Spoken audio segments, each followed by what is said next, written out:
Olá, sejam muito bem-vindos a mais um episódio do Urbanidades, o podcast do Urbano Brasileiro.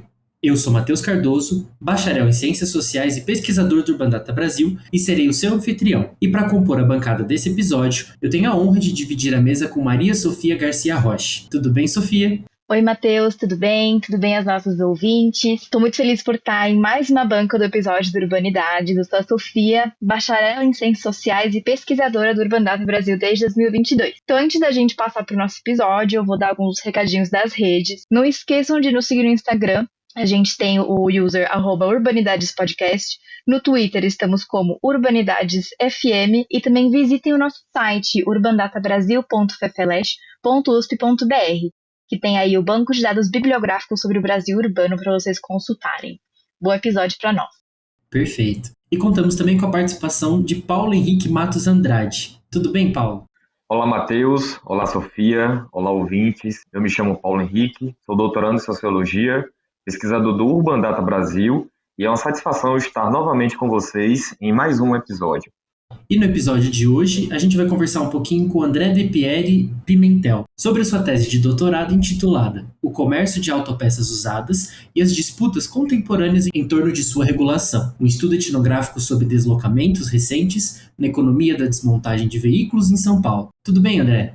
Olá, bom dia, tudo bem? Gostaria de começar agradecendo a toda a equipe do Urbanidades, todo mundo presente, também aos ouvintes, é um grande prazer estar aqui com vocês. Bom, eu sou mestre em Sociologia pela Universidade Federal de São Carlos e doutor em Ciências Sociais pela Universidade Estadual de Campinas, né? A minha tese foi defendida agora no fim de 2025. Eu sou um etnógrafo urbano. Há algum tempo eu venho me debruçando sobre questões como economias informais e ilegais, sempre a partir de um ponto de vista etnográfico. Desde 2021 eu venho participando também do projeto Carros Globais, junto com a professora Bianca, com o professor Gabriel Feltran. Eu venho contribuindo com esse projeto aí desde o início, né? O projeto ainda está em execução. Eu venho contribuindo aí com pesquisa empírica sobre o comércio de peças usadas, né? Sobre o mercado da desmontagem de veículos. Acredito que seja isso.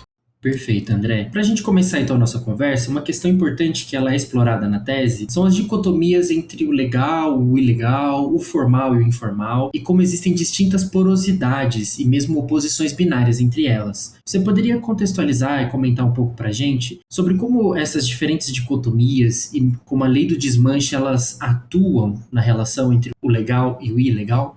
Tá bom, eu acho que para começar essa resposta é importante dizer que eu estou em diálogo com muitos pesquisadores que vêm trabalhando com questões parecidas no contexto brasileiro e também no contexto internacional, né? Atualmente existe um grande debate sobre essas porosidades entre o legal e o ilegal, entre o formal e o informal. Acredito que a grande contribuição para esse debate atualmente é justamente chamar a atenção no sentido de que é um certo discurso hegemônico que vai tender a estabelecer dicotomias muito binárias entre o legal e o ilegal, entre o formal e o informal, muitas vezes acaba operando certos reducionismos, né? E isso, inclusive, tem efeitos políticos também, não apenas em termos acadêmicos, mas também em termos políticos. E isso acaba tendo efeitos um pouco problemáticos, no sentido de que acaba até mesmo trazendo olhares pejorativos sobre essas economias informais e ilegais, e isso, no limite, acaba, inclusive, dificultando a implementação de políticas que possam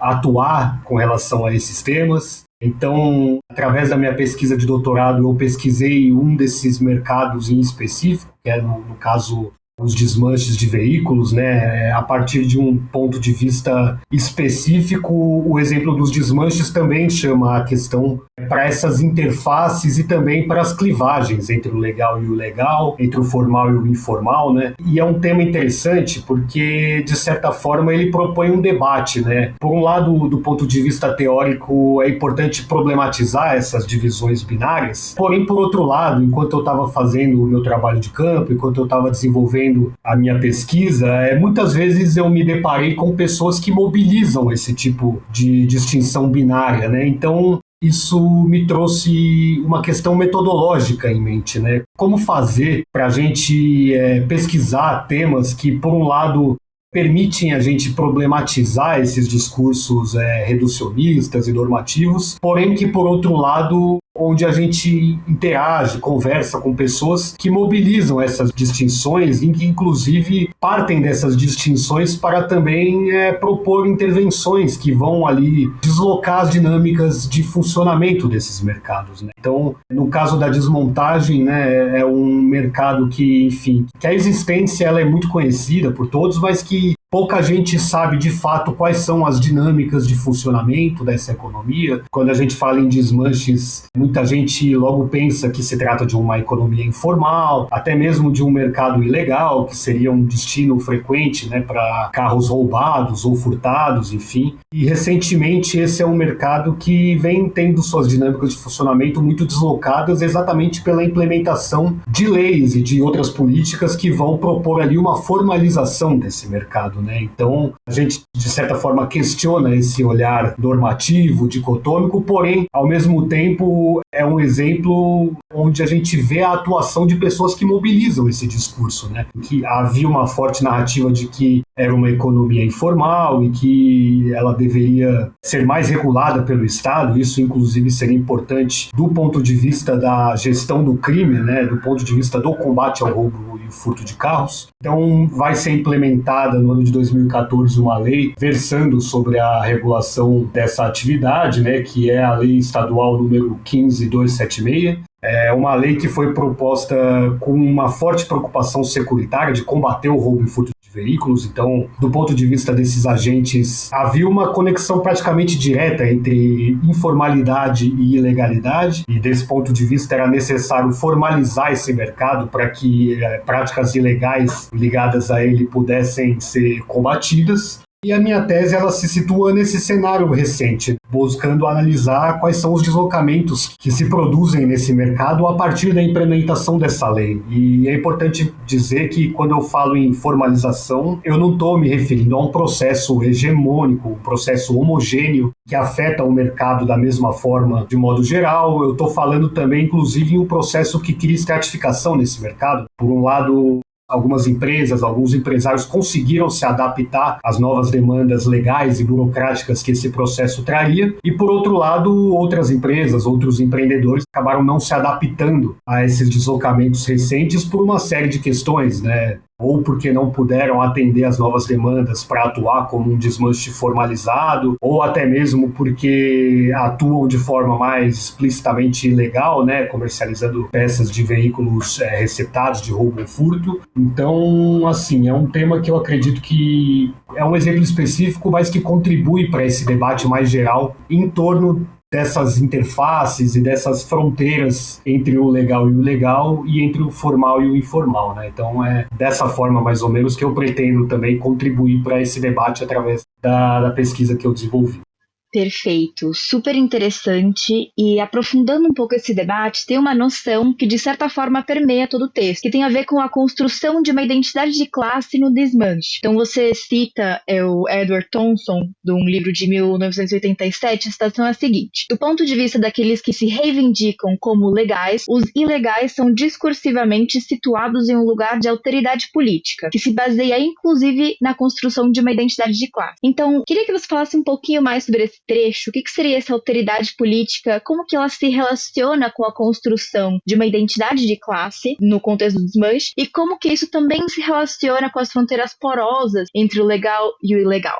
Bom, eu mobilizo essa reflexão do Thompson, né, a formação da classe operária inglesa, né, que é um texto seminal da obra do Thompson. Enfim, eu acredito que esse é um texto que contribui muito para a gente pensar a classe a partir de um ponto de vista mais orientado para o empírico, buscando, de repente, fugir de uma leitura mais cristalizada sobre o marxismo, né, que na minha leitura não é tanto baseado em Marx e sim em certos marxismos, digamos assim. Então existe esse debate desse marxismo mais orientado para um outro olhar sobre a questão da cultura. Então a gente tem o Thompson, o Raymond Williams, depois a gente vai ter outras contribuições como Stuart Hall, enfim. Então, nesse livro, o Thompson ele vai tentar pensar também a formação dessa identidade da classe operária inglesa como algo também que se constrói através das práticas, não necessariamente uma consciência de classe em si. Então, vai pensar esse processo de construção através das experiências dos trabalhadores, inclusive através de uma oposição frente às classes dominantes, né, que também é um elemento importante na formação dessa identidade de classe. E quando eu trago isso para discutir o exemplo dos desmanches, aí eu estou me referindo a um contexto onde se forma uma identidade de classe entre um certo grupo de empresários do mercado da desmontagem. Isso já em um contexto após a implementação da lei que vai regular o setor, né, a lei estadual número 15276. Desde antes da implementação dessa lei, já havia um grupo de empresários que estavam muito articulados ali em defesa de uma formalização desse mercado, né, que, enfim, por uma série de razões, tanto pela possibilidade de ter a sua legalidade reconhecida por agentes estatais, como, enfim, a polícia, agentes do Detran, como também pela possibilidade de poder investir no crescimento de seus negócios. Então, haviam também motivos econômicos por trás disso, não apenas motivos políticos, né? E a partir do momento em que esse processo de formalização é impulsionado, né, através da implementação da lei, esse grupo de empresários vai começar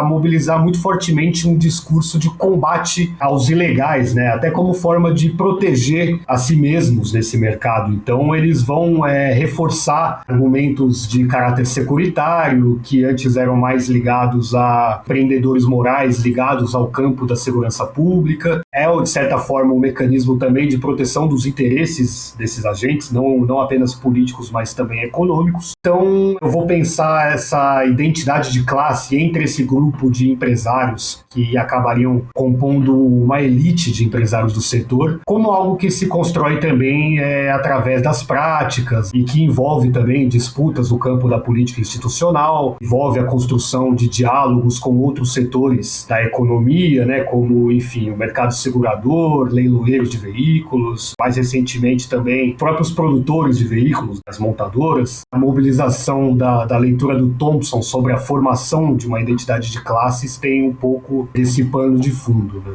Muito bacana, André. E já pegando um pouco do gancho do que você vem falando aqui pra gente, você poderia comentar um pouquinho sobre a movimentação política dos desmanches, principalmente ali com a formação da SBD que você aponta na tese, e também explicar um pouquinho, descrever pra gente qual foi o papel desempenhado pela SBD ali na formação da lei do desmonte.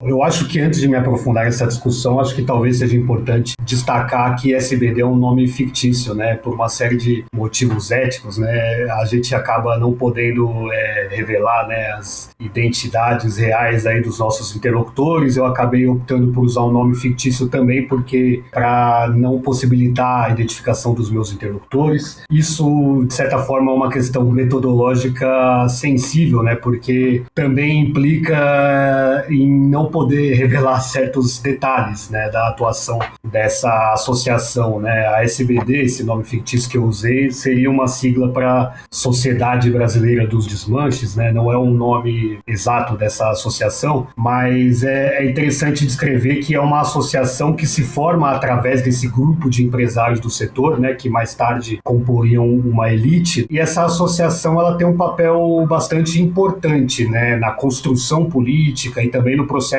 de implementação da lei do desmonte, né? Ao longo do meu trabalho de campo, eu pude mapear que já há muito tempo existem mobilizações políticas encabeçadas por empresários do setor da desmontagem, tanto por essa formalização, né, exatamente para que sua legalidade, digamos assim, fosse reconhecida, mesmo antes de haver leis propriamente regulando esse setor. Entre os agentes que estavam nesse mercado, eles sempre levaram muito em consideração uma certa distinção entre aqueles que atuavam de forma legal e de forma honesta e aqueles que atuariam de forma ilegal, né, que atuariam comercializando aí peças de veículos receptados de roubo ou furto. Então, esses agentes há muito tempo viam no reconhecimento dessa legalidade, né, na formalização, até mesmo um mecanismo de proteção do mercado, para tentar desconstruir um certo estigma que há muito tempo existe sobre essa economia, né? Não à toa, até hoje em dia, muita gente ainda acha que se trata de uma economia informal, de uma economia ilegal. Então, mesmo após a implementação da lei, existe um forte estigma sobre esse mercado, né? Então, eu pude mapear aí que desde o início dos anos 90, né, existem já grupos de empresários desse setor que tentam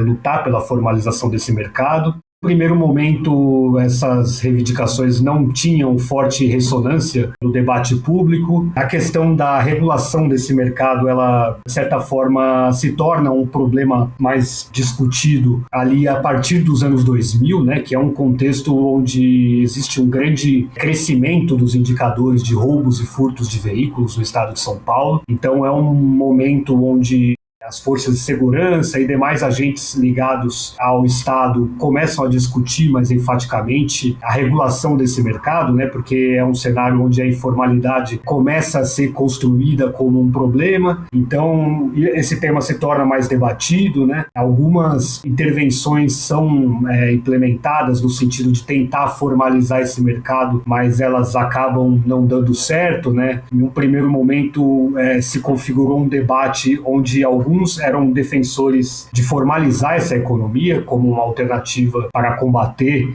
práticas ilícitas ligadas ao mercado. Por outro lado, haviam outros agentes que eram favoráveis à repressão, à intensificação da repressão sobre essa economia, né? Proibição completa do comércio de peças usadas. Estes achavam que essa sim seria uma melhor alternativa para combater essas práticas ilícitas, para combater o roubo e furto de veículos. Então é um debate que se estendeu por mais de uma década, né? Desde o início dos anos 2000 até praticamente 2014, que é o contexto onde é implementada a Lei 15.276, né, conhecida como Lei do Desmonte. Então é uma lei que dialoga com essa solução, digamos assim, para o problema, que seria combater essas práticas ilícitas através da regulação, da formalização desse mercado, né? Por uma série de questões, essa foi vista como uma alternativa melhor, até mesmo do ponto de vista econômico, né? Porque você simplesmente reprimir essa prática era uma solução muito menos interessante do ponto de vista econômico. Enquanto isso, formalizar uma economia seria mais interessante do ponto de vista até mesmo da arrecadação de tributos, da geração de empregos e também, de certo sentido, até mesmo do ponto de vista de uma democratização, digamos assim, do consumo de veículos e de autopeças, né? Porque peças usadas representam uma alternativa de baixo custo para o consumo de autopeças e para o consumo de automóveis. Se a gente for pensar que uma parte significativa da frota de veículos de circulação, não só em São Paulo, mas também no Brasil como um todo, é composta por veículos usados, que são veículos que, enfim, ao longo de sua vida útil ali vão demandar reparo, vão demandar troca de peças. Então, você ter uma alternativa de baixo custo para o consumo de peças é também importante do ponto de vista do próprio consumo de automóveis. Então, num contexto um pouco anterior à implementação da Lei do Desmonte, que é em 2014, se forma essa associação, né, a SBD. A princípio, ela se forma por conta de algumas controvérsias com relação ao Detran de São Paulo, né, ao Departamento de Trânsito de São Paulo. Pouco antes da implementação da lei, o Detran começou a implementar algumas restrições com relação à participação de desmontadores de veículos nos leilões do Detran, né? Os leilões, eles são um mercado muito ligado à desmontagem, porque a grande parte dos veículos que acabam sendo destinados a desmanche são veículos provenientes de leilões de carros, né, leilões públicos e também leilões privados. Então, os leilões de veículos apreendidos pelo Detran são uma importante fonte para se obter carros para desmontagem. Em certo momento, o Detran passou a restringir o acesso de desmontadores a esses leilões, e aí um grupo de empresários se mobilizou para conseguir reverter essa restrição por parte do Detran, e isso acabou motivando também a formação de uma associação, porque esses agentes começaram a pensar, a perceber que enquanto eles não conseguissem, de certa forma, lutar pela formalização desse mercado, enquanto a formalização não fosse algo reconhecido pelo Estado, eles estariam sujeitos a intervenções desse tipo. Então, o próprio mercado, de certa forma, estaria em risco, né? Então, eles se organizaram em torno dessa associação. Essa associação acabou sendo um entre muitos agentes políticos que participaram ali da construção política dessa lei, né? E em diálogo também com agentes estatais e também com agentes representantes de outros setores da economia, economia, né, como leiloeiros, o mercado segurador, que também eram mercados que também tinham interesses políticos e econômicos envolvidos nessa pauta, né, na medida em que são mercados que também são ligados à desmontagem. Então, se a gente pensar que a proibição dessa atividade estava sendo debatida, isso também, de certa forma, poria em risco os interesses econômicos desses outros agentes. Então, houve uma grande articulação de diferentes agentes em torno desse projeto de formalização dessa economia, né? E a associação, nesse caso, desempenhou um papel importante porque ela representou uma instância de articulação de empresários da desmontagem, né? Então, essa é a importância nesse momento de construção da lei, né? Perfeito, André. Você aborda na tese a coexistência de diferentes regimes normativos, tanto estatais quanto criminais, e como existem empresários desonestos e mesmo agentes policiais que podem coexistir, o que tensiona o mercado de desmante com essa busca pela legalização, pela formalização dos trabalhos. Como que esse fenômeno dessa coexistência de regimes normativos, ele pode ser entendido quando a gente pensa na lei do desmonte, que você acabou de contar pra gente? Como que era isso antes, nos anos 80, nos anos 90, e como que isso fica após o surgimento da lei?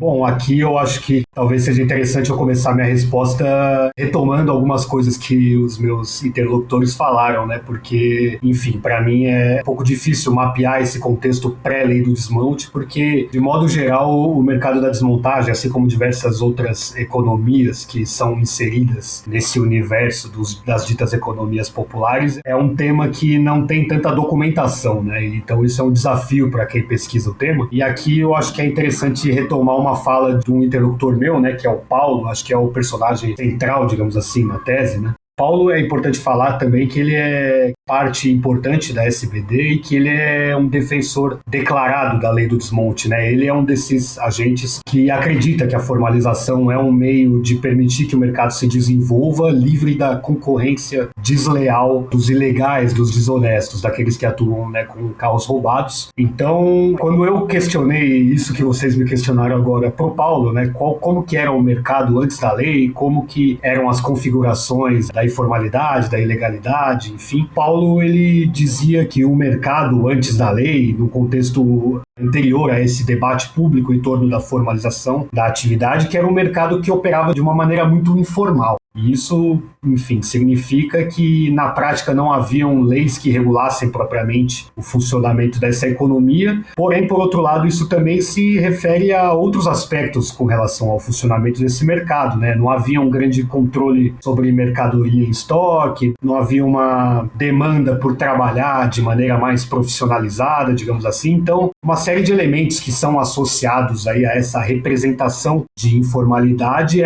faziam parte da dinâmica cotidiana de funcionamento desse mercado. Então, naquele momento, segundo a descrição do Paulo, era como se o mercado, na prática, operasse como grandes ferro-velhos, né? Espaços onde os carros ali em fim de vida útil eram acumulados, sem grande preocupação com organização do espaço, com limpeza, com prestar bom atendimento aos clientes, atuar de forma mais racionalizada e profissional. Era um mercado muito informal, porém, ao mesmo tempo, nesse cenário, já haviam distinções que os próprios desmontadores mobilizavam, né, distinções entre aqueles que atuavam de forma legal e aqueles que atuavam de forma ilegal. Então, em meio a essa informalidade generalizada, digamos assim, já havia distinção entre o legal e o ilegal que esses agentes mobilizavam também para se distinguir, né? E isso era interessante que isso afetava até mesmo na forma como a desmontagem de carros era feita, né? Porque aqueles que atuavam de forma legal, eles de certa forma costumavam acumular os carros inteiros dos pátios e aí eles retiravam alguma peça apenas quando algum cliente aparecia no desmanche e procurava por aquela peça específica. E eles buscavam conservar os carros inteiros como forma de comprovar a origem legal daquele carro caso fosse necessário, né? Porque, enfim, já havia uma fiscalização estatal sobre os desmanches, apesar disso não ser regulado por leis, né? Inclusive, naquele contexto, havia muita discricionariedade na atuação de agentes fiscalizadores, né? Então, até para se proteger dessas arbitrariedades, eles buscavam conservar os carros inteiros e aí mostravam, enfim, alguma comprovação da legalidade daquele carro quando fosse necessário. E, por outro lado, aqueles que trabalhariam com veículos ilegais, receptados de roubo ou furto, costumavam, em geral, desmontar os veículos rapidamente como forma de ocultar esses veículos, para dificultar também a localização. Então, a desmontagem de carros roubados, ela não é apenas uma estratégia para ter algum rendimento econômico com essa atividade atividade ilegal, ela era também uma forma de ocultar esses carros. A partir do momento que esses veículos são desmontados, é muito mais difícil que eles sejam localizados, né? E isso até hoje é uma coisa que, em parte, justifica, né, o porquê que se desmonta carros roubados. Não são apenas motivos econômicos, é também uma tática para dificultar a localização. Porém, a partir do momento em que começa a se discutir a formalização desse mercado, e principalmente através da implementação da lei do desmonte, né, é curioso que existe um processo de criminalização da informalidade, digamos assim, né? Se antes a gente tinha um cenário onde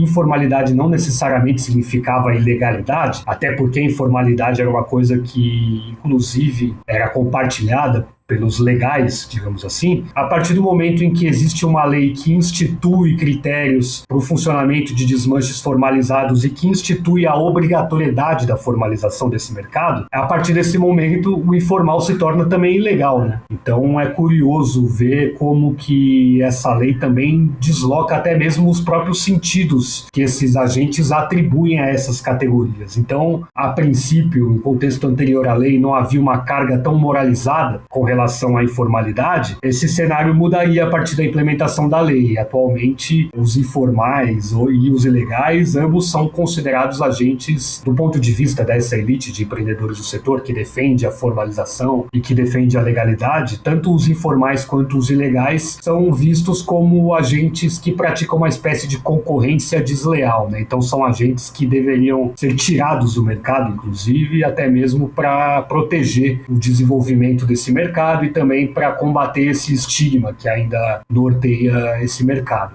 Perfeito. Agora, passando para uma parte um pouco mais metodológica da conversa, você faz uma recomposição de cenas de trajetória pessoal e profissional de diferentes atores, Paulo, Maurício e Pedro, na sua tese, para analisar as dinâmicas da operação cotidiana do mercado de desmontagem de automóveis, assim como para aprender como elementos são atravessados pelo processo de regulação estatal dessa economia e as transformações que também ocorrem nesse meio tempo. Então, a gente queria que você discutisse um pouco sobre a escolha metodológica de compreender o processo geral do desmanche a partir de uma escala local e cotidiana. Por que isso é importante para a sua pesquisa e para a particularidade do seu objeto? Quando a gente discute essas questões metodológicas, tem uma série de questões envolvidas, né? Desde procedimentos de pesquisa, né? Como fazer a pesquisa, até mesmo como expor esse material na hora de construir um produto final, né? Uma tese de doutorado, um texto. Enquanto etnógrafo urbano, eu acredito que os relatos pessoais que revelam elementos importantes sobre os temas que a gente estuda, né? E sempre em situações onde é possível você fazer conversas mais aprofundadas, de repente com uma perspectiva mais longitudinal. Eu particularmente acredito que é uma estratégia interessante para a gente poder também analisar a construção de processos a partir de uma perspectiva histórica, né? Então, isso era algo que eu tinha em mente desde quando eu fiz o meu projeto de pesquisa de doutorado. Havia já a intenção de estabelecer conversas com esses agentes e sempre que possível estabelecer também conversas mais aprofundadas, de perguntar como que esses processos construíram, como que eles também, enfim, significam o processo, como que eles participaram ativamente desse processo também. E aí, depois que eu já tinha esse material, na hora de transformar isso em um produto, eu acabei também tendo uma outra dimensão da utilização dessa estratégia, né? Por exemplo, no capítulo onde eu descrevo esse momento de formalização através da trajetória do Paulo, enfim, eu pude perceber que o depoimento dele acaba, de certa forma, construindo um processo e achei que um capítulo descrevendo isso de uma forma até mesmo cronológica, né? Claro que não necessariamente na nossa conversa ele construiu de forma cronológica, né? Então a gente tem também um trabalho de edição ali. Eu construí a coisa de forma cronológica para tentar analisar de certa forma a construção mesmo desse projeto, como que os elementos vão se encadeando e como que, enfim, isso vai sendo deslocado até chegar nesse contexto mais contemporâneo, que é o contexto onde eu posso falar que eu fiz propriamente etnografia, porque esse momento anterior ele foi muito construído através desses relatos. Então não foi foi algo que eu vi em campo, né? Foi algo que eu pude reconstruir através dos depoimentos de interlocutores e, sobretudo, o Paulo, que foi aquele com quem eu mais conversei, né? Sobre a construção desse projeto, desse processo, né? Enfim, então, que a gente está falando de estratégias de pesquisa e também de formas de expor esse material quando essa pesquisa se torna um texto, né? Uma tese ou um artigo, enfim. São formas de organizar esse material empírico, né? Quando a gente fala em pesquisa etnográfica, a gente está falando de pesquisa indutiva, né? Então, raramente a gente tem noção de o que a pesquisa vai se tornar quando a gente começa a fazer a pesquisa, né? E eu tinha em mente que eu mobilizaria depoimentos pessoais para tentar reconstruir esse momento anterior ao meu trabalho de campo. Ao mesmo tempo, também a sequência do trabalho, o processo de transformar isso em texto também me permitiu pensar melhor de que forma que isso poderia ser construído e poderia fazer parte da construção do meu argumento, do trabalho. Então é um processo que envolve, né, a parte prática da pesquisa e também a parte prática da produção de um produto final, né? Eu acho que quando a gente fala em metodologia no tocante a pesquisas etnográficas, é importante pensar também nesses momentos diferentes, né? Então eu tentei combinar esses momentos diferentes no processo de produção da pesquisa, né? Quando a gente está produzindo o texto, né, de certa forma é uma continuidade do trabalho de campo, né? E aqui eu acho que é uma reflexão que dialoga mais com algumas referências talvez do campo da antropologia, né? Embora a minha formação seja mais na sociologia, mas eu também tenho muito em mente algumas contribuições da sociologia para pensar a etnografia enquanto prática de pesquisa, enquanto perspectiva de produção de conhecimento, né? Uma perspectiva permeada também por essa indutividade, essa ideia de se deixar surpreender pelo campo, de certa forma. Então, é uma coisa que a gente não sabe exatamente para onde a gente vai no começo, mas isso envolve também as diferentes etapas, né, da pesquisa, até mesmo transformar esse material em um produto final.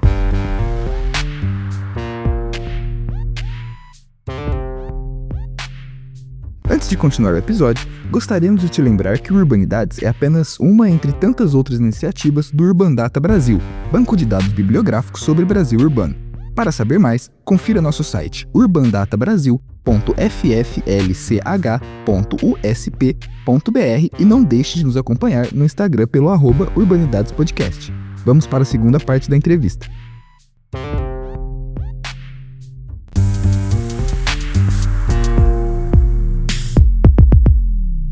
Te ouvindo aqui falar um pouquinho, né, já pegando um pouco da pergunta da Sofia, porque ficou muito claro para a gente a riqueza, né, da tua tese, né, a riqueza do material empírico, e te ouvindo falar aqui do Paulo, também teve o Maurício, teve o Pedro, e logo no início você falou para a gente que vem contribuindo já de um tempinho ali, por exemplo, junto com o professor Gabriel Feltran, junto com a professora Bianca Freire Medeiros, e nós lemos esses pesquisadores também, e é muito interessante que nas pesquisas, às vezes a gente encontra um processo de formação e estabelecimento da confiança entre pesquisador e interlocutor, que às vezes demora, né, tem um contínuo de tempo até você ter ali uma relação de confiança bem estabelecida, ou em outros momentos a gente tem, às vezes, acesso a um doc, né, para citar um clássico do estudo urbano, que é o Foote White. Às vezes a gente acessa um doc, um interlocutor, que nos coloca dentro de um campo, nos coloca dentro de uma cena, em interlocução com outra pessoa muito importante da pesquisa. E te ouvindo falar, né, do Paulo, meu xará, por exemplo, e de outros interlocutores, uma coisa que a gente está muito curioso é poder entender, a partir do que você está falando, como é que você se aproximou desses interlocutores, como é que veio nessa confiança, esse diálogo mais, assim, profundo, né, até você acompanhar ali certos momentos, recompor as cenas, ter acesso a várias informações valiosas. Conta um pouquinho pra gente como foi esse processo metodológico teu. Perfeito. Acho que antes de entrar propriamente no tema da discussão, eu acho que eu gostaria apenas de ressaltar também, de agradecer. Quando a gente fala em trabalho etnográfico, evidentemente é muito importante também você ter contato com pesquisadores que são referência nesse tipo de abordagem, né? Então, são pesquisadores que eu pude ter uma interlocução nos últimos anos e que contribuíram muito também para a minha pesquisa, né? Então, eu gostaria de agradecer aí o professor Gabriel Feltran, a professora Bianca Freire Medeiros, também a professora Taniele Rui, que orientou a segunda parte, digamos assim, da minha pesquisa de doutorado. Eu era orientando do professor Gabriel Feltran e agora, quando ele passou a trabalhar na França, eu passei a ser orientado pela professora Taniele Rui, que é uma antropóloga urbana da Unicamp, cujo trabalho também me ensinou bastante sobre fazer etnografia, que é uma coisa também importante. Então, é sempre importante reconhecer aí a contribuição dos colegas, né? E não só dos professores, dos colegas que são referência, né, nessa bibliografia, mas também os colegas que participaram aí dos projetos coletivos dos quais eu pude participar já há alguns anos, que também me ensinaram muito sobre etnografia. Desde 2018 eu venho participando de projetos sobre alguns temas próximos a esses que eu tentei trabalhar na minha tese de doutorado. O professor Gabriel Feltran, ele coordenou, entre 2018 e 2020, ele coordenou uma pesquisa sobre o roubo e o furto de veículos em São Paulo, né, que era vinculada ao Centro de Estudos da Metrópole, ao SEBRAP, uma pesquisa apoiada pela FAPESP.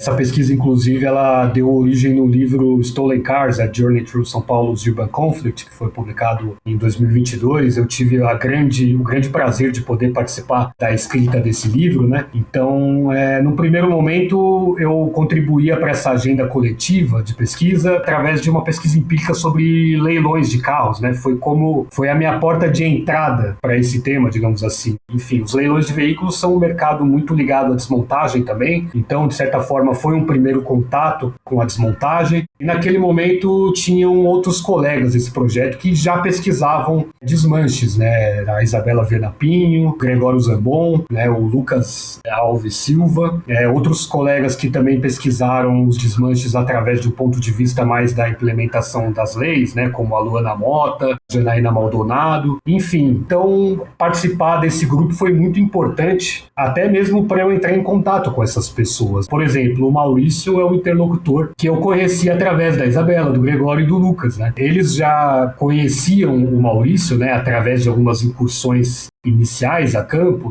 Eu pude conhecer o Maurício através deles, pude, enfim, ter algumas conversas, algumas interações com o Maurício. Acabei não tendo tanta interlocução com o Maurício, tanto é que ele acaba não tendo um papel tão central na tese quanto o Paulo, por exemplo. Enfim, através do trabalho desses colegas eu pude ter um conhecimento prévio também sobre o mercado, né, antes de começar essa pesquisa de doutorado. E isso me permitiu, enfim, também saber da existência do Paulo, da atuação do Paulo, que é um agente muito reconhecido nesse mercado, né? Então eu pude ter uma interlocução com o Paulo. O Paulo sempre me recebeu muito bem nas oportunidades que eu pude interagir, que eu pude conversar com ele.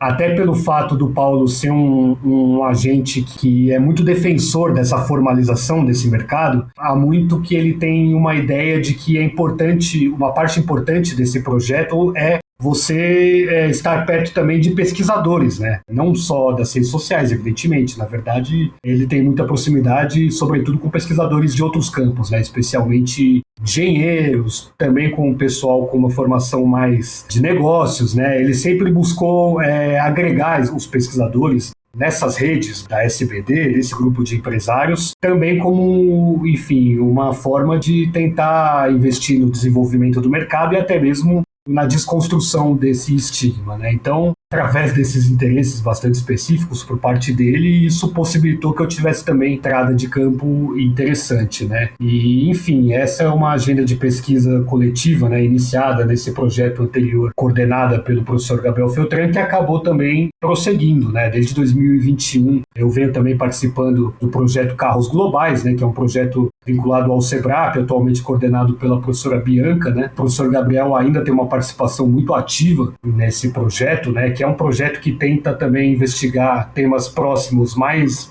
ampliando muito o escopo de observação, digamos assim, né, porque agora se trata de um projeto transnacional, né, um projeto que vem desenvolvendo pesquisa empírica em diversas partes do mundo, no Brasil, nos Estados Unidos, na Europa, na África Ocidental, no Oriente Médio, enfim, nas mais diversas partes do mundo, né, que conta com a contribuição também de pesquisadores de diversos países, de várias disciplinas, né, é um projeto interdisciplinar também. Participar também dessa agenda coletiva também foi muito importante, até mesmo para eu poder analisar, de certa forma, o material que eu consegui produzir na minha pesquisa empírica, né? Porque quando você processa esse material e quando você também dialoga diretamente com pessoas pesquisando temas próximos, mas em outros contextos, em outros países, isso também permite você ter um olhar mais aprofundado sobre a coisa, né? Eu aprendi muito sobre desmanches em São Paulo, por exemplo, tendo contato com o trabalho de colegas que pesquisaram esses mercados, por exemplo, na França, em Gana. São contextos que são completamente diferentes do contexto paulista, mas isso também permite a gente ter um novo olhar sobre o material que a gente produziu aqui, né? Então, não só pelas redes com interlocutores, pelo contato com pesquisadores que são referências nesse debate, mas também pelo contato com essas outras pesquisas sobre outros contextos, né? Eu acho que, nesse sentido, é sempre muito importante destacar também a contribuição, o diálogo com os colegas com os quais eu venho trabalhando já há anos, né? Também o pessoal que acabou entrando posteriormente no projeto Caos Globais e que contribuiu para que, enfim, essa agenda de pesquisas crescesse cada vez mais. Então é muito gratificante, muito bom poder participar disso e, enfim, apenas para aproveitar essa oportunidade também de agradecer os colegas, né? Porque minha pesquisa, ela também teve muita contribuição desse trabalho coletivo que a gente vem desenvolvendo há anos, né? Desde 2018. Perfeito, André. É bastante interessante ver como que diferentes contextos e territórios permitem entender como que funciona, né, a questão do desmonte e tudo mais. Mas eu queria introduzir uma questão que ela transcende um pouco o território, que é justamente a questão online. Você traz na sua tese a questão de como o Mercado Livre ele é uma possibilidade de formalização dos desmontes e desse mercado. Então você aponta que existem intersecções entre fluxos online e offline quando existe essa venda no Mercado Livre. Porém, esses fluxos, eles não são desterritorializados, eles dependem de fixos, envolvem fricções das mais variadas. Eu queria que você comentasse um pouco como que esse conceito ele se relaciona com a teoria mais ampla das mobilidades e como que você mencionou bastante do Paulo, a sua relação com ele, desse interlocutor, como que isso se relaciona com a escolha dele de mudar o seu desmanche para Bandeirante, a cidade de Bandeirante. Perfeito. Acho que para iniciar essa resposta, acho que é importante também só mencionar muito brevemente que Bandeirante também é um nome fictício, né? Eu também não mencionei o nome real da cidade onde o desmanche do Paulo é localizado, também como uma estratégia de preservar o anonimato dele, né? Enfim, é uma cidade do interior de São Paulo que é relativamente próxima à capital, mas ao mesmo tempo é um cenário afastado da região metropolitana. Então, na minha tese, eu vou descrever aí qual foi o processo de mudança do desmanche do Paulo, que antes era localizado na zona leste da capital, né, em uma região com forte concentração de desmanches. E aí, há alguns anos, lá pelo início da década de 2020, ele resolveu mudar o seu desmanche para essa cidade de Bandeirante, no interior de São Paulo, por uma série de motivos, e entre eles a difusão das vendas através de plataformas de comércio eletrônico, né, especialmente o Mercado Livre, né, que é a maior desse segmento no Brasil. Então, quando a gente fala de comércio de peças usadas em plataformas de comércio eletrônico, o Mercado Livre, evidentemente, tem uma grande centralidade nisso, porque é a maior plataforma do segmento no Brasil. Essa ligação entre o Mercado Livre como uma ferramenta de formalização é uma coisa muito interessante, né? Essa reflexão ela foi muito baseada em algumas narrativas com as quais eu tive contato que o Mercado Livre constrói sobre si mesmo. No ano de 2022, eu tive a oportunidade de estar presente em um evento promovido pelo Mercado Livre, né, que era um evento voltado a vendedores que atuam na plataforma, um evento que, de certa forma, tinha como objetivo a formação desses vendedores, de possibilitar que eles entendessem um pouco melhor a lógica da plataforma, de permitir que eles impulsionassem seus negócios e até mesmo que eles pudessem ter contato com algumas novidades da plataforma, com relação ao comércio eletrônico de forma mais ampla. E nesse evento havia um forte discurso de que o Mercado Livre seria uma ferramenta de formalização, né? E num país como o Brasil isso seria algo de uma importância até mesmo social, né? Porque no contexto brasileiro, né, o empreendedorismo informal ele é uma questão muito presente, né,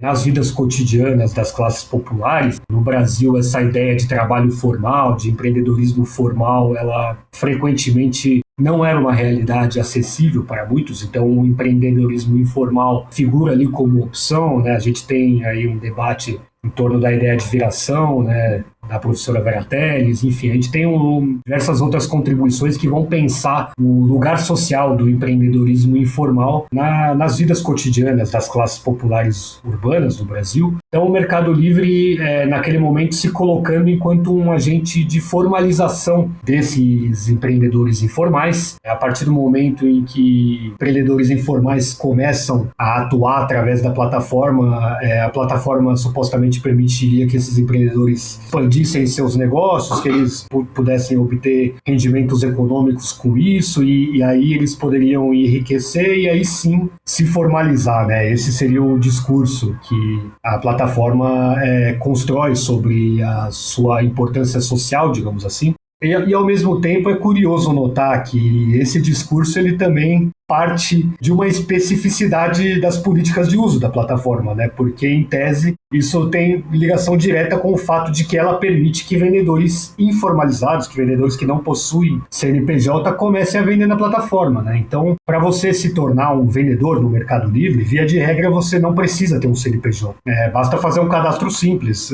Você fornece algumas informações, alguns documentos pessoais e, em tese, você estaria habilitado a começar a vender pelo Mercado Livre, e aí sim você poderia crescer, e aí sim, posteriormente, você poderia se formalizar, né? Então, por um lado, a gente tem esse discurso que o Mercado Livre constrói sobre si mesmo, sobre a importância da sua atuação, a importância até mesmo social da sua atuação. E, por outro lado, a gente tem um outro ângulo para observar essas relações entre Mercado Livre e formalização, que é, aí sim, o meu material empírico conversando e visitando desmanches, né? Que é exatamente os impactos que o uso de plataformas de comércio eletrônico e, sobretudo, o Mercado Livre produziram nas dinâmicas cotidianas de funcionamento desses estabelecimentos, né? Então, os desmanches que tradicionalmente eram um mercado muito territorializado em certas regiões da cidade, da região metropolitana, e também onde as interações pessoais, né, entre desmontadores e clientes, enfim, tradicionalmente desempenhavam um papel muito importante nessa economia. A partir do momento em que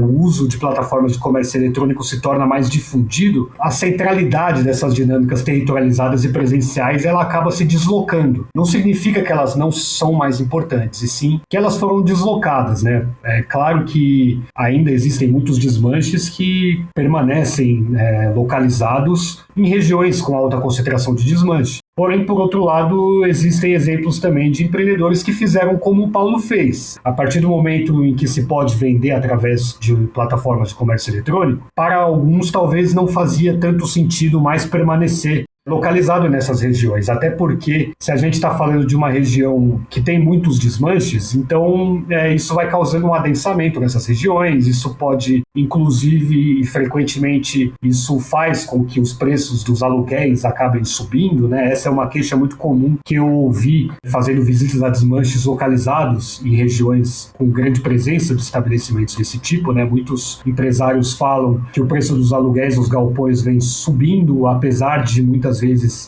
as infraestruturas dos terrenos onde esses estabelecimentos atuam muitas vezes ser muito precária, enfim. Inclusive em algumas dessas regiões a gente pôde observar um fenômeno que vem ocorrendo é que inclusive alguns desmanches vêm fechando nessas regiões, né? Então é um cenário ao mesmo tempo onde se mudar para uma cidade do interior passa a não ser uma ideia tão maluca, um horizonte tão distante. Porém, ao mesmo tempo, isso não significa que há uma desterritorialização, né, das dinâmicas desse mercado, né, até porque está falando de comércio através de plataformas de comércio eletrônico, porém não significa que isso é totalmente desterritorializado. Afinal, quando você compra um produto em uma plataforma como o Mercado Livre, esse produto ele ainda tem que chegar ao cliente que o comprou. Então, o desmanche do Paulo ele fica, por exemplo, à beira de uma rodovia. Cidades do interior de São Paulo é muito comum que sejam cidades cortadas por rodovias, que as rodovias façam parte, de certa forma, até mesmo da malha urbana, da malha viária urbana dessas cidades. Então, o desmanche do Paulo é um terreno localizado à beira de uma rodovia. Essa localização é estratégica, inclusive, para o escoamento dessas mercadorias. Então, um cliente em outro estado, por exemplo, pode comprar uma peça específica no desmanche do Paulo através do Mercado Livre, porém, essa peça depende da rodovia que fica ao lado para que ela chegue, de fato, ao seu local de destino, né? Então, a gente tem um deslocamento do papel que a territorialidade, que a territorialização exerce nesse mercado e não uma completa desterritorialização, né? E eu acho que, em termos do tema das mobilidades, do debate sobre as mobilidades, eu acho que isso é uma discussão bastante interessante para a gente pensar esses deslocamentos que a questão da territorialidade vai enfrentando em um contexto de crescente uso, não só de plataformas de comércio eletrônico, mas também de plataformas digitais, de modo geral, né? Isso, de certa forma, muda a maneira como a gente pensa a própria ideia de mobilidade, né? Porque, por exemplo, nós estamos aqui agora gravando essa conversa, cada um em um canto bastante distinto. Então, a difusão dessas ferramentas, ela permite novas formas de interação, de fluxos, e evidentemente esses fluxos também não são completamente desprovidos de elementos, de fricções, né? De elementos que vão ali impedir, constringir ou redirecionar esses fluxos. Dependem também de infraestruturas físicas, né? Afinal, mesmo em termos de plataformas digitais, isso depende completamente também de infraestruturas físicas, né? Enfim. Então, eu acredito que é um debate que vem se tornando muito mais complexo no contexto atual, né? Diante dessa difusão das plataformas digitais, que vai criando também novas formas de interação e até mesmo deslocamentos com relação à esfera econômica, com relação à conformação de economias formais e informais, legais e ilegais. Então, eu acho que é importante também dialogar com esse debate contemporâneo para a gente pensar também algumas das transformações que esse contexto nos permite pensar, né? Bom, agora indo para a nossa última pergunta, nossa conversa está chegando ao fim. Vamos aprofundar um pouco sobre as tensões entre a gestão estatal e a gestão algorítmica. A lei e as políticas de uso da plataforma produzem formas distintas de regulação, que em determinadas situações também entram em conflito. Poderia falar um pouco sobre os achados da sua pesquisa em relação a isso? Particularmente falando, é um dos temas que eu mais gostei de trabalhar na tese, ainda que talvez não tenha sido suficientemente desenvolvido. Na verdade, esse é um tema que tenho a intenção de desenvolver em uma eventual pesquisa de pós-doutorado, né? Tema que é importante do ponto de vista do debate atual, não apenas acadêmico, mas até mesmo do debate político, né? Atualmente tem se falado muito no Brasil com relação à questão da regulação da atuação de plataformas digitais, né? A gente tem o exemplo aí das redes sociais, né? Com relação, por exemplo, à difusão de discursos de ódio, fake news. Mais recentemente a gente teve a polêmica com relação à difusão de conteúdo adultizador de menores de idade, enfim, de crianças. Temos também a questão da regulação, o debate atual sobre a regulação do chamado trabalho plataformizado, né? Turistas de aplicativo, entregadores, enfim. Então é um debate importante até mesmo do ponto de vista político, jurídico, atualmente no Brasil. Então, eu acho que é um debate importante no qual eu pretendo me inserir e tentei fazer um primeiro passo nesse sentido com o meu trabalho. O contexto do comércio de peças usadas através de plataformas de comércio eletrônico, ele desvela exemplos muito interessantes para a gente pensar essa tensão entre a gestão algorítmica e a gestão estatal. É interessante, por exemplo, eu falei há pouco sobre a possibilidade de um vendedor informalizado, sem CNPJ, começar vendendo através do Mercado Livre, né? E quando a gente para pensar no que a lei do desmonte prescreve com relação ao funcionamento de estabelecimentos de desmontagem de veículos, a lei do desmonte, ela obriga que desmanches sejam estabelecimentos formalizados, né? Então, o Mercado Livre permite atuar sem CNPJ, mas a lei do desmonte não permite, né? E durante muito tempo essa tensão existiu, né? Apenas muito recentemente que o Mercado Livre alterou essa política especificamente para o comércio de peças usadas. E isso ocorreu, segundo interlocutores, especialmente o Paulo, né? Ele descreveu esse processo. Essa mudança na política de uso do Mercado Livre com relação a venda de peças usadas só ocorreu por causa de reivindicações de desmontadores, né? Desse grupo de desmontadores que defende a formalização, que defende a legalidade. Então, esses atores começaram a exigir que o Mercado Livre exigisse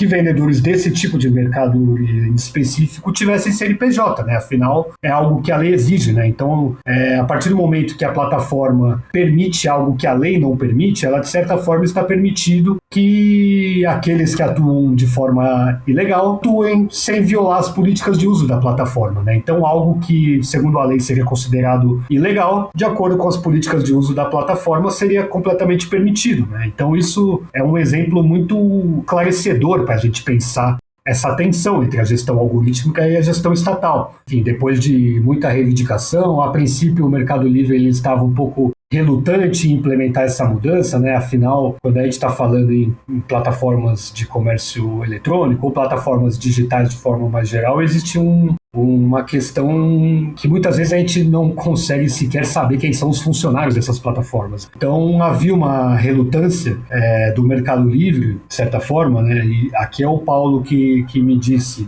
E aí, depois de um tempo, o Mercado Livre acabou cedendo, acabou implementando essa alteração em suas políticas de uso, especificamente para o comércio de peças usadas, né? Em relação a outros tipos de produtos, essa política ainda vale, ainda é possível começar a vender através do Mercado Livre sem ter CNPJ. Enfim, e o caso dos desmanches me permitiu ter contato com uma série de outros exemplos que vão evidenciar essa tensão entre a gestão estatal e a gestão algorítmica. Por exemplo, o Mercado Livre ele proíbe que seus vendedores forneçam informações que permitam o contato pessoal com os vendedores, né? Como endereço, telefone de contato, enfim. E no caso dos desmanches, muitas vezes esse tipo de informação era fornecida exatamente como estratégia para argumentar para comprovar que seria um estabelecimento que atua conforme as leis, que atua conforme a lei do desmonte, né? Então, enfim, tem alguns outros exemplos que eu vou descrever em uma parte da minha tese, na parte que é mais focada nessa discussão, mas é interessante pensar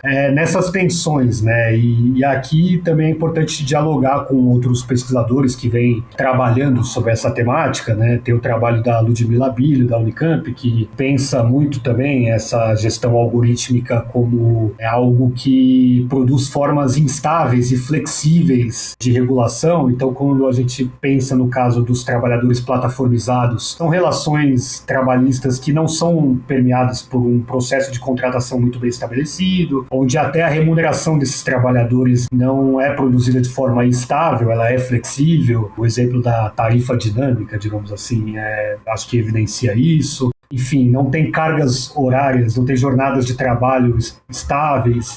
Então, essa ideia de gestão algorítmica, ela diz respeito também a essas formas instáveis e flexíveis de regulação, e isso difere completamente daquilo que a gente entende como regulação estatal, que é uma coisa pautada por leis, normas, por regulações institucionais, né? Então, existe uma tensão, né, entre essas duas formas distintas de regulação, e esse caso, assim como diversos outros que trazem à tona essa questão da regulamentação de plataformas digitais, eu acho que evidenciam também um pouco essa tensão, né, entre formas distintas de regulação. Enfim, é isso. É um tema sobre o qual eu pretendo me aprofundar, né? Talvez não tenha sido desenvolvido de forma tão aprofundada na minha tese, mas é um tema que eu particularmente julgo bastante relevante para o debate atual, né, de forma mais ampla, né, não apenas acadêmico, mas também político.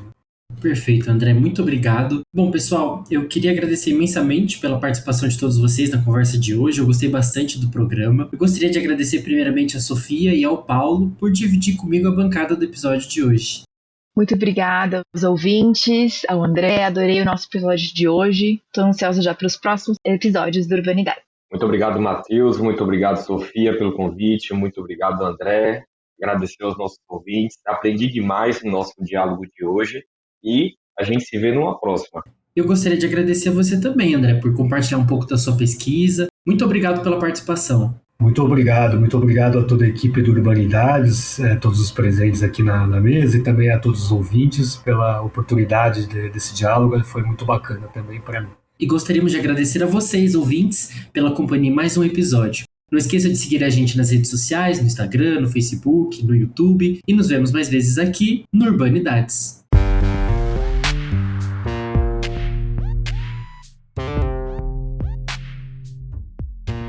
O Urbanidades é produzido pelo Urbandata Brasil. banco de dados bibliográfico sobre o Brasil urbano. Ele é feito por bolsistas e associados, sob coordenação da professora Bianca Freire Medeiros. O Urban Data está vinculado ao Centro de Estudos da Metrópole e está sediado no Departamento de Sociologia da Universidade de São Paulo. Visite o perfil do Urbanidades no Instagram, @Urbanidadespodcast, e a página do Urban Data Brasil no Facebook.